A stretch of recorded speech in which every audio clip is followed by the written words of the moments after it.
La independencia de los Estados Unidos de América habría sido imposible sin la ayuda española a las 13 colonias. A principios de 1777 llegaron desde Cádiz, La Coruña y Bilbao a Boston, Newbury, Marblehead y Salem varios buques cargados con mantas, botas, fusiles, quinina, telas para uniformes y para otros usos.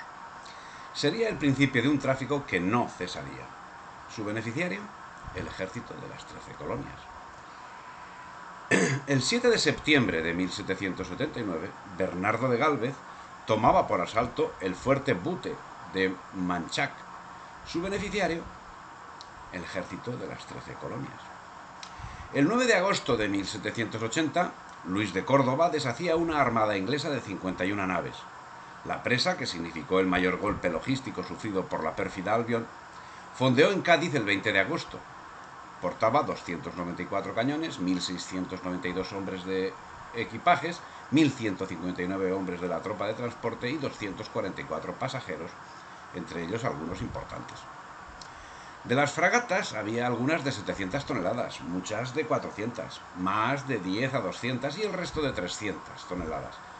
Su beneficiario, el ejército de las 13 colonias. El 30 de abril de 1780, el cadáver de Juan Miralles Traillón recibía honores de Estado por parte del gobierno de George Washington. El 19 de octubre de 1781, en el desfile de la victoria de los ejércitos usenses, Bernardo de Gálvez cabalgaba a la derecha de George Washington. ¿Y después? Veamos una reseña de las actuaciones de estos tres personajes que fueron muy significativos y que solo han merecido el olvido por parte de sus beneficiarios. Juan Miralles Traillón. Los relatos de historia nos tienen acostumbrados a personajes que han tenido un gran significado en la guerra o en la política, pero en el entorno histórico abarca todos los ámbitos. Hay personajes que son desconocidos, sin cuyo concurso las cosas no hubiesen acontecido del modo que conocemos o que desconocemos. Tal es el caso de Juan Miralles Traillón, nacido en Petrel, en Alicante, el 23 de julio de 1713 y fallecido en Morristown, Nueva Jersey, el 30 de abril de 1780. De oficio comerciante, con actividad que abarcaba todo el Caribe y vecino de La Habana, desarrolló su actividad como espía, siendo que el 9 de mayo de 1762 emitió un informe en el que anunciaba la expedición inglesa que se dirigía contra La Habana.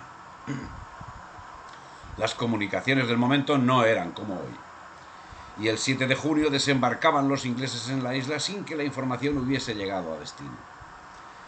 Por estas fechas estaba en curso la Guerra de los 7 años en la que España había entrado en 1761. En 1763 se firmó el Tratado de París y España recuperó La Habana y Manila, que también había sido ocupada, y perdió la Florida a favor de la Gran Bretaña. Pero las consecuencias enormemente negativas de esta ocupación son cuestión aparte de lo que ahora nos ocupa.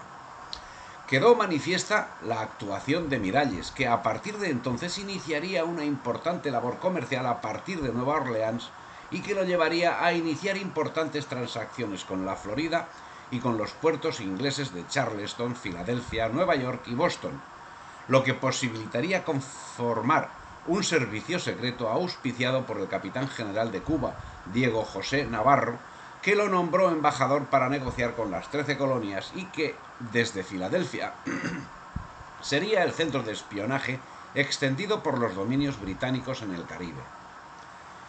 El 5 de septiembre de 1774 se reunió el primer Congreso Continental en Filadelfia, que acordó la formación de un ejército propio y el bloqueo comercial entre las 13 colonias y las posesiones británicas en el Caribe. El comercio de aquellas pasaría a desarrollarse con La Habana, donde Juan de Miralles ejercía su control.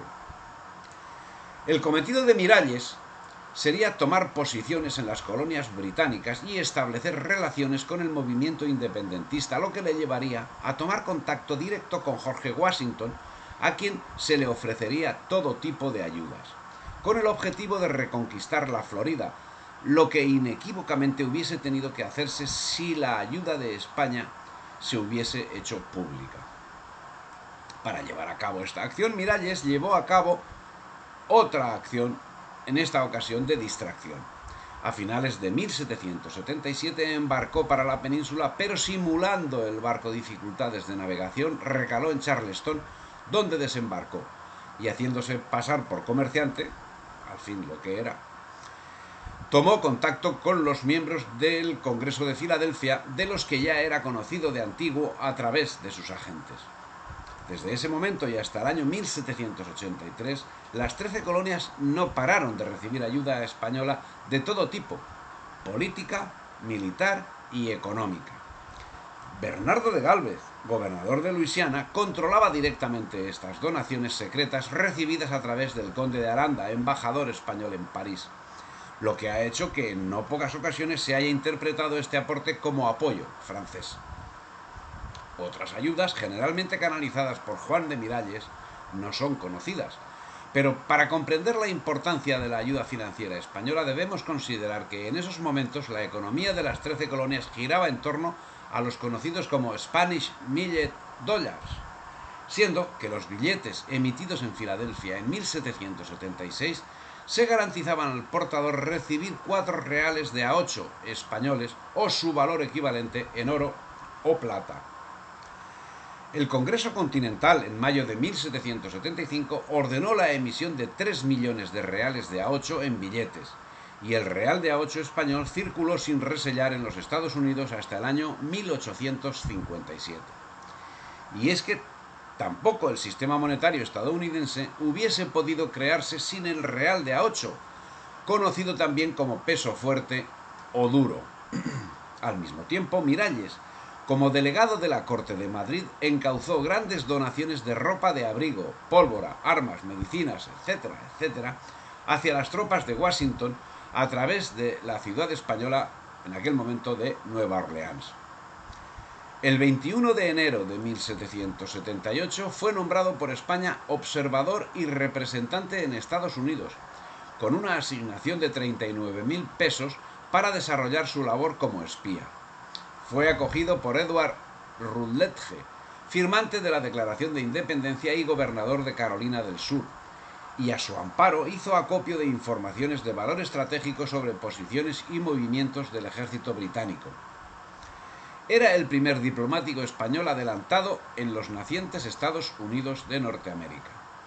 Francia se une el 6 de febrero a la guerra con el Tratado de Alianza que de facto reconoce la independencia de las 13 colonias, y Miralles asiste como representante oficial de España a la celebración del reconocimiento. En marzo de 1778, el ejército estadounidense recibía de España una donación consistente en 9.000 varas de paño azul, 18.000 varas de paño tinto de lana, 1.700 varas de paño blanco y casi 3.000 varas de estameña blanca, provenientes todas ellas de las fábricas de Alcoy, lo que significaba que toda la ropa de los uniformes del ejército de George Washington procedían de Alicante, así como otros envíos españoles consistentes en docenas de cajas y barriles de medicinas, pólvora y fusiles. Pero era necesario guardar las apariencias con Gran Bretaña hasta que Madrid decidiese unirse oficialmente a la guerra. Franklin agradeció al conde de Aranda el suministro, gestionado por Miralles, de 12.000 fusiles que fueron puestos en manos de las tropas del general Washington en Morristown, cuyo ejército no llegaba a los 5.000 hombres. Pero la ayuda no se limitaba a eso, ya que se llevaban a efecto actuaciones militares en el Valle del Mississippi y en la Florida, lo que imposibilitó el agrupamiento de las tropas inglesas. El 31 de diciembre de 1778, Miralles ofreció una fiesta en honor de George Washington, a la que asistieron, entre otros, Lafayette, Friedrich Wilhelm von Steuben y Johann von Robais. Sería el inicio de una entrañable amistad que uniría las vidas de Miralles y de Washington. La actividad de Miralles no cesaba. Consiguió, con el apoyo de otros comerciantes cubanos, aportar para la causa de Washington importantes cantidades de dinero que a valor actual se estiman en 300 millones de dólares. dinero que por cierto nunca ha sido devuelto. Finalmente, España declaró la guerra a Inglaterra el 12 de abril de 1779, cuando la actuación de Bernardo de Gálvez sería decisiva para el triunfo de los insurgentes. El desarrollo de los acontecimientos llevó a Miralles a la localidad de Morristown, en Nueva Jersey, donde el mal tiempo, su edad y su estado de salud le hizo adquirir una pulmonía que lo condujo a la muerte el 30 de abril de 1780. Tenía 67 años. Fue atendido de la enfermedad en la casa de George Washington por su esposa y por el médico particular de este, y se le ofició un funeral militar del ejército de los Estados Unidos al que asistió el Congreso estadounidense en pleno. La Royal Gazette de Nueva York describe la ceremonia. Dice: la procesión doliente ocupa 1 milla. Para el féretro, 6 oficiales de campo y 4 de artillería en completo uniforme. Un cura español oficia los servicios en el rito romano católico. La tumba está junto a la iglesia de Morristown. Por su parte, Washington dejó escrito: las atenciones y los honores rendidos al señor Miralles fueron dictados por la sincera estimación que siempre le tuve. Con el mayor placer hice todo lo que un amigo podría hacer por él durante su enfermedad. Debe ser de algún consuelo a sus familiares saber que en este país se le estimaba universalmente y del mismo modo será lamentada su muerte. Y dirigiéndose a su viuda: todas las atenciones que me fue posible dedicar a su fallecido esposo fueron dictadas por la amistad que sus dignas cualidades me habían inspirado. Sin la actuación de Juan Miralles Traillón, el éxito de la campaña de Washington hubiese sido al menos cuestionable. Pero al fin los Estados Unidos son anglosajones, y en ellos el agradecimiento es un sentimiento que forzosamente les debe ser prestado por los demás y nunca al revés. Así, Alexander Hamilton, el secretario del general Washington, ocultó para la posteridad tanto la trascendencia de la ayuda española a la causa ausense como el respeto y amistad existente entre Washington y Miralles, algo que le era sobradamente conocido. Todas estas actuaciones de España, las de Miralles y otras, como las del general Gálvez, fueron debidamente compensadas un cuarto de siglo después. Antes de finalizar el siglo, las relaciones con Inglaterra se restablecieron por parte de los Estados Unidos. En 1791 intercambiaron embajadores. En 1794 firmaron un tratado comercial y de paz que sería roto por la guerra de 1812, pero las disputas de menor entidad acabarían disolviéndose en beneficio común con el reparto de la España americana. Estados Unidos olvidaría pronto sus compromisos con España y pesaría más su espíritu anglosajón. Así, juntos Inglaterra y los Estados Unidos se volcarían al unísono contra España. Pero si España prestó todas esas ayudas al fondo perdido, no sucedería a la recíproca, y si España ayudó a la separación de unas colonias, Inglaterra y los Estados Unidos no hicieron lo mismo, sino que promovieron la ruptura de una nación. España, que estaba en guerra con Inglaterra, facilitó bienes, armas, dinero, ejército a fondo perdido. Y su agradecimiento se circunscribe a haber dado el nombre del general Gálvez a una ciudad, de cuyo hecho incluso se olvidaron. La contrapartida en el mundo hispánico fue de otro color. En la Catedral de Quito está la tumba de Sucre. En ella figura una placa de agradecimiento por parte del ejército británico. ¿Y qué tiene que agradecer el ejército británico? Supuestamente, ¿no debía ir el agradecimiento en sentido contrario? Inglaterra, que nominalmente era aliada de España, primero prestó dinero, armas y ejército a una agrupación de oligarcas que, previamente adoctrinados en las logias masónicas de Londres, abrieron camino para que el ejército y la marina británicos actuasen. Y esos préstamos conllevaban una hipoteca sobre todos los bienes raíces de América. Inglaterra se apropió de los tesoros acumulados durante siglos en los virreinatos. Se habla de hasta billones de euros a valor actual. Y los nuevos estados independientes se hipotecaron hasta el extremo que algunas deudas llegaron hasta el siglo XXI. En la guerra de independencia de los Estados Unidos, los indios permanecieron al margen. En las guerras separatistas de la España americana participaron, cierto que tanto de un bando como en otro, pero mayoritariamente en el ejército español. En la Guerra de Independencia de los Estados Unidos, el ejército inglés estaba compuesto muy mayoritariamente por ingleses europeos. En las guerras separatistas de Hispanoamérica, el ejército español estaba compuesto en su inmensa mayoría por criollos, indios y negros. En la Guerra de Independencia de los Estados Unidos, el ejército independentista estaba compuesto mayoritariamente por criollos. En el caso de Hispanoamérica, el aporte de tropas inglesas era abrumador. De esta actuación debe extraerse alguna lección. Y la historia no ha acabado, aunque los medios al servicio de los intereses británicos se obstinen en demostrar lo contrario. Pero hay otros personajes que también participaron en la independencia de los Estados Unidos. Uno de especial significación, sin lugar a dudas, es Bernardo de Gálvez y Madrid, que nació en Macharabiaya, Málaga, el 23 de julio de 1746. Contando 16 años, participó como voluntario en la guerra contra Portugal, que en aquel momento era aliada de Gran Bretaña. En 1765, alcanzado el grado de capitán, fue destinado al Virreinato de Nueva España y en 1770 fue nombrado comandante de Chihuahua, donde se distinguió en los numerosos combates mantenidos contra los indios apaches. El 22 de mayo de 1776 fue nombrado coronel en la Luisiana, que desde 1763 y como consecuencia del Tratado de París había sido cedida a España. El 19 de julio de ese mismo año sería nombrado gobernador interino de la provincia. La Guerra de Independencia de los Estados Unidos había dado inicio el año 1775 y España, que estaba implicada subrepticiamente y colaboraba desde 1763 a través de agentes especiales, concretamente Juan Miralles Traillón, envió numerosos cargamentos, Mississippi arriba, con armas, municiones, medicamentos y otros pertrechos destinados a los ejércitos independentistas, en gran parte suministrados justamente por Miralles, y que serían decisivos para la victoria de los partidarios de George Washington, aspecto que reiteradamente fue proclamado ante el mundo por el propio general. Si Miralles era el proveedor, Gálvez fue el diligente suministrador de la ingente ayuda demandada, siendo el general Lee, jefe de los ejércitos del sur, Patrick Henry, gobernador de Virginia, y George Morgan de Fort Pitt los primeros en recibirla. Las ingentes cantidades de numerario aportadas por España se vieron incrementadas con las que personalmente prestaban Miralles y el propio Gálvez, quienes a su propia costa habituallaron el ejército de Washington, y gracias a la misma los colonos en guerra pudieron mantener el control de los territorios al oeste de los montes Allegheny.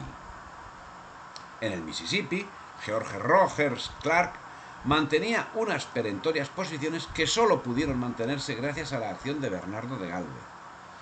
Pero no sería solo la ayuda económica sin fondo la que recibirían los usenses por parte de España. En mayo de 1779 el ejército español solo tenía presente en Luisiana el regimiento fijo, compuesto por 14 oficiales y 439 suboficiales y soldados. No tardó Gálvez, recién nombrado gobernador en propiedad de Luisiana, en formar un segundo batallón con voluntarios canarios y novohispanos. La guerra ya duraba 4 años cuando el 21 de junio de 1779 España declaró la guerra a Inglaterra.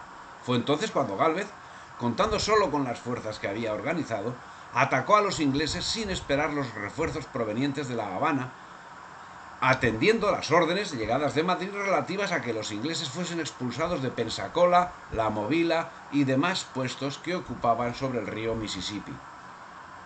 Con 650 hombres a su mando, el 27 de agosto de 1779 partía Gálvez hacia el fuerte Manchac, a orillas del Mississippi. El 7 de septiembre tomaba por asalto el fuerte Butte de Manchac. 2 semanas después era neutralizado el fuerte Neuf Richmond de Baton Rouge, y para redondear la campaña tomó los puertos de Thompson y Smith. Quedaban a los ingleses 2 puestos importantes: las plazas fuertes de Movila y Pensacola, llaves del dominio británico en el Golfo de México, y a ellas se dirigió, siendo que en enero de 1780 tomó Movila, el fuerte Panmure de Natchez y los puestos situados en el río Amite y en Thompson Creek, debiendo refugiarse los ingleses en Pensacola, cuya defensa estaba bajo el mando del general inglés John Campbell. Estas acciones comportaron el abandono de los planes militares ingleses preparados sobre territorio español y a Gálvez le reportaron los galones de mariscal de campo. Pensacola era un nido de piratas que amenazaba constantemente la seguridad y el comercio de Luisiana y del virreinato de la Nueva España. Y a su neutralización se lanzó Bernardo de Gálvez el 16 de octubre de 1780. Con 1.300 hombres a sus órdenes, desembarcó en la isla de Santa Rosa, en la bahía de Pensacola, el 9 de marzo de 1781. 9 días después, en medio de grandes discusiones por lo arriesgado de la empresa y enfrentándose a parte de su Estado Mayor, decidió lanzarse en solitario con la tripulación de una pequeña embarcación que en medio del fuego enemigo logró pasar la bahía, tras lo cual el grueso de la armada siguió el ejemplo. La campaña fue difícil. 2 meses después, el 9 de mayo, era tomada Pensacola, quedando prisioneros unos 14.000 ingleses y recuperada la Florida Occidental. Esta acción le reportaría el grado de teniente general y el nombramiento de caballero pensionado de la Real Orden de Carlos III. Le fue concedido el título de conde de Gálvez, incluyendo en sus armas el lema «Yo solo», en reconocimiento a la toma de Pensacola. 5 meses después, el 19 de octubre de 1781, era vencido en Yorktown el ejército británico, dando fin a la guerra. En el desfile de la victoria, Bernardo de Gálvez cabalgaba a la derecha de Washington. Era el reconocimiento oficial de los Estados Unidos a la importante ayuda que los españoles habían aportado a su independencia. Seguidamente fue nombrado capitán general de Cuba, manteniendo el mando de Luisiana y las Floridas, y en 1785 fue nombrado virrey de la Nueva España. El 30 de noviembre de 1786 murió en el Palacio Arzobispal de Tacubaya a la edad de 40 años. Un militar ejemplar cuya acción en pro de los Estados Unidos solo ha sido valorada en 2014, cuando le fue concedida la ciudadanía honoraria en reconocimiento de su contribución a la independencia del país. Y finalmente tenemos a un tercer personaje que, también como los anteriores, parece oculto por la historia. No es otro que Luis de Córdoba y que no es otro que el alter ego de Bernardo de Gálvez. Luis de Córdoba nació en Segovia el 4 de diciembre de 1706. A los 11 años comenzó su vida marinera acompañando a su padre, capitán de navío. En 1721 sentó plaza de guardiamarina en Cádiz y falleció en San Fernando el 29 de septiembre de 1796. Entre esas fechas vamos a contar lo que hizo este hombre. Contando 17 años ascendió a alférez de fragata, destacando en los servicios que le eran encomendados. Con una carrera brillante, en diciembre de 1774 ascendió a teniente general y en 1778 mandó una fuerte escuadra combinada hispano-francesa compuesta de 68 navíos. Entre 1775 y 1781 se desarrolló la Guerra de Independencia de los Estados Unidos. En 1779 se declaró la guerra a Inglaterra y Luis de Córdoba fue nombrado comandante de la escuadra española que combatiría, merced al pacto de familia, junto a la escuadra francesa de Orvilliers. La escuadra combinada, que sumaba 68 navíos, inició ese año un intento de invasión de las islas británicas, ante cuya acción los buques ingleses se refugiaron en sus puertos, siendo apresado el navío inglés Arden de 74 cañones. El hecho ocasionó el colapso del comercio británico y el abandono de las costas por parte de la población. Pero esa situación fue consecuencia de las desavenencias existentes en el combinado hispano-francés. El objetivo de Córdoba era mucho más ambicioso y plausible. Orvilliers quería destruir la armada británica y Córdoba invadir Inglaterra, destacando que la escuadra enemiga no era suficientemente poderosa para evitarlo. Esas dilaciones acabaron en que, llegada la época de tempestades, la armada combinada hubo de retirarse sin haber conseguido objetivos más importantes. A pesar de todo, la actuación de Luis de Córdoba fue significativa, siendo obsequiado por Luis XVI con una caja de oro con la dedicatoria «Luis a Luis», mientras en España era condecorado con la Gran Cruz de Carlos III. No sería esta la única ni la más importante acción del almirante, que desarrollaría una actividad de primer orden cuyo principal beneficiario sería el movimiento independentista de las 13 colonias. La colaboración española con Jorge Washington, que estaba teniendo lugar a través de Juan Miralles Traillón, con el suministro generoso de todo tipo de habituallamiento y con la actuación de Bernardo de Gálvez, que había desalojado las tropas británicas de gran parte del territorio americano, no iba a ser menor en el mar, con la participación de Luis de Córdoba. El 29 de julio de 1780, los espías españoles en Inglaterra consiguieron averiguar la fecha de salida de un importante convoy destinado a Norteamérica y a la India. 11 días después, el 9 de agosto, Luis de Córdoba, que contaba 74 años y era director general de la Armada, partió en campaña al mando de 27 navíos y algunas fragatas, en una acción que acabaría infligiendo a Inglaterra una derrota de características similares a la sufrida por el pirata Vernon en Cartagena de Indias en 1741 a manos de Blas de Lezo. A las 5 de la mañana del siguiente día comenzó la cacería de buques ingleses. Al anochecer habían apresado 41 naves. Al finalizar la jornada fueron contabilizadas 51. Solo se escaparon 7 naves pequeñas, así como el navío y las 2 fragatas que daban escolta a la expedición. De aquellas, después se daría caza a una.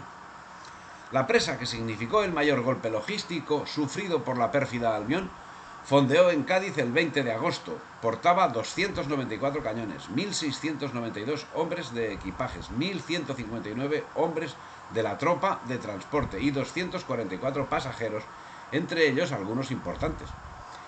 De las fragatas había algunas de 700 toneladas, muchas de 400, más de 10 de 200 y el resto de 300. 3 de ellas pasaron a la Armada Española con los nombres de Colón, Santa Balbina y Santa Paula.